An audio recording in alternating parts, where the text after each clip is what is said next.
Mi hermana se llama Trifena Pérez Batistán, tiene 14 años, va a la secundaria en primer grado. Cuando mi mamá falleció, ella quedó a los 13 años, mi mamá me encargó. Mi sueldo de cocinera no saldría para los estudios de mi hermana y para darle de comer no saldría.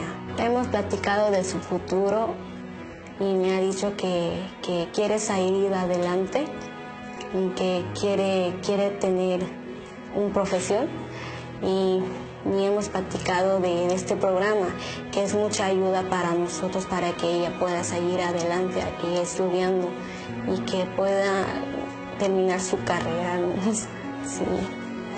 Como yo no estudié, por eso le digo que ella que le eche ganas.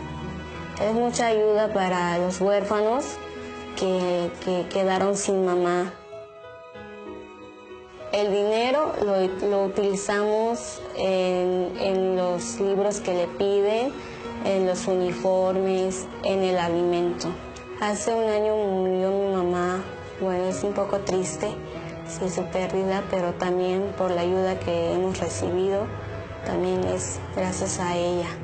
Sí, ahora estamos aquí, aunque ya sin ella, pero ya con el programa de Cedasol ya podemos seguir adelante, ya un poco menos de preocupación, aunque con tristeza, pero menos preocupación para nosotros.